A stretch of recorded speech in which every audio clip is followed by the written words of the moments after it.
Good evening and welcome back to another episode of The Longing, where today we are going to be continuing to read Morella.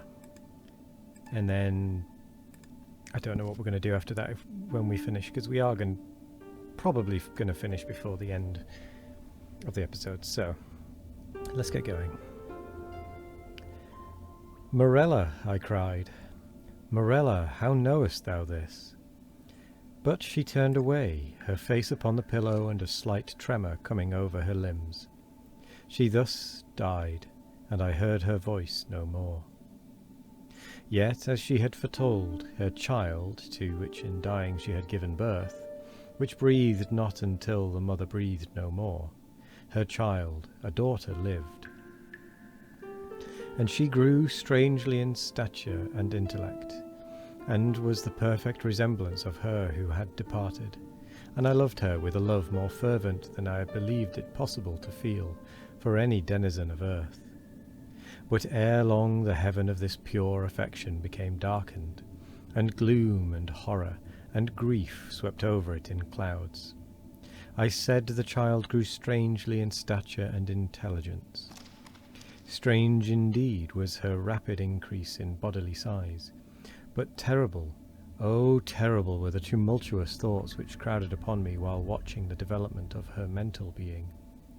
Could it be otherwise when I daily discovered in the conceptions of the child the adult powers and faculties of the woman? When the lessons of experience fell from the lips of infancy, and when the wisdom or the passions of maturity I found hourly gleaming from its full and speculative eye? When I say all this became evident to my appalled senses, when I could no longer hide it from my soul, nor throw it off from those perceptions which trembled to receive it, is it to be wondered at that suspicions of a nature fearful and exciting crept in upon my spirit, or that my thoughts fell back aghast upon the wild tales and thrilling theories of the entombed Morella? I snatched from the scrutiny of the world a being whom destiny compelled me to adore, and in the rigorous seclusion of my home watched with an agonizing anxiety over all which concerned the beloved. And as years rolled away, and I gazed day after day upon her holy and mild and eloquent face, and pored over her maturing form, day after day did I discover new points of resemblance in the child to her mother, the melancholy and the dead, and hourly grew darker these shadows of similitude, and more full and more definite and more perplexing, and more hideously terrible in their aspect. For that her smile was like her mother's I could bear, but then I shuddered at its too perfect identity.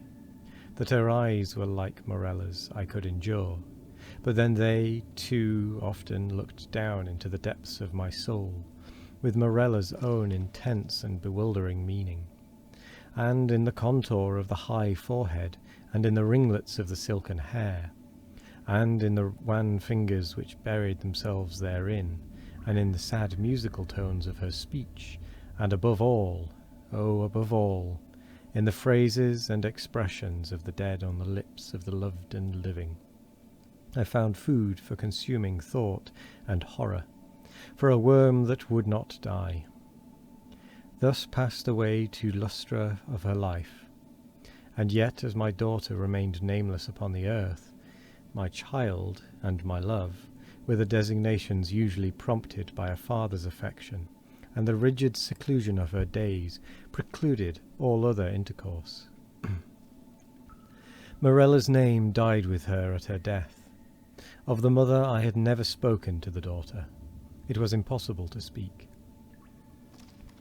Indeed, during the brief period of her existence, the latter had received no impressions from the outward world, save such as might have been afforded by the narrow limits of her privacy. But at length the ceremony of baptism presented to my mind, in its unnerved and agitated condition, a present deliverance from the terrors of my destiny. And at the baptismal font I hesitated for a name. and many titles of the wise and beautiful, of old and modern times, of my own and foreign lands, came thronging to my lips, with many, many fair titles of the gentle, and the happy, and the good. What prompted me then to disturb the memory of the buried dead? What demon urged me to breathe that sound, which in its very recollection was wont to make ebb the purple blood in torrents from the temples to the heart? What fiend spoke from the recesses of my soul, when amid those dim aisles, and in the silence of the night, I whispered within the ears of the holy man the syllables, Morella? What more than fiend convulsed the features of my child, and overspread them with hues of death, as starting at that scarcely audible sound, she turned her glassy eyes from the earth to heaven, and falling prostrate on the black slabs of our ancestral vault, responded, I am here. Distinctly, coldly, calmly, distinct, fell those few simple sounds within my ear, and thence like molten lead rolled hissingly into my brain. Years may pass away, but the memory of that epoch never.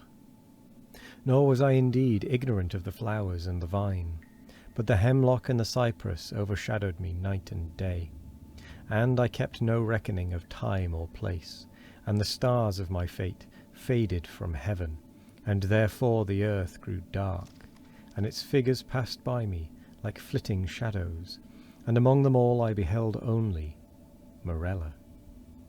The winds of the firmament breathed but one sound within my ears, and the ripples upon the sea murmured evermore, Morella. But she died, and with my own hands I bore her to the tomb, and I laughed with a long and bitter laugh as I found no traces of the first in the channel where I laid the second. Morella. The end. It's a bit of an unusual one, I must admit. But that is another book read for the for the collection, shall we say. I don't know what the plan is for the rest of the time. Oh, excuse my yawning. Yeah, I have no plans at this point for the last few days, which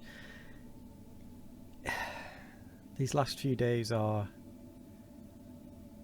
feeling very strange to me, as I've mentioned before.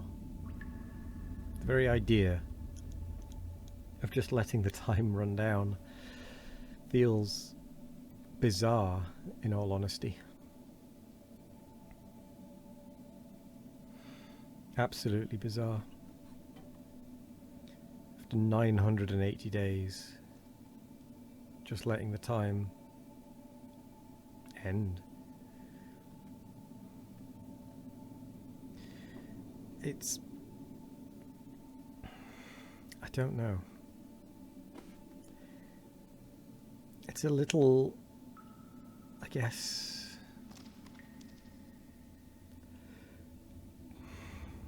it invites a little bit of anxiety. That the time may run out, or that the time will run out.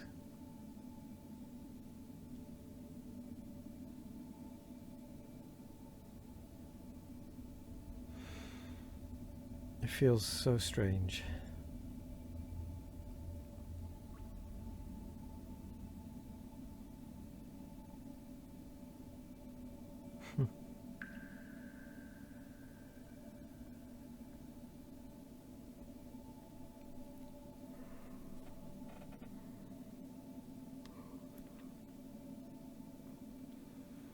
I don't know what I'm going to do for the next 2 days. Well, I know what I'm going to do on one of the days. We're going to draw the Saviour. That's what we're going to do on one of them. But anyway, thank you very much for joining today. I hope you all have a wonderful morning, evening, afternoon or night. No matter what time of day it is, I hope you all have a wonderful one of it. And as always, we will be back tomorrow for more of The Longing. Goodbye.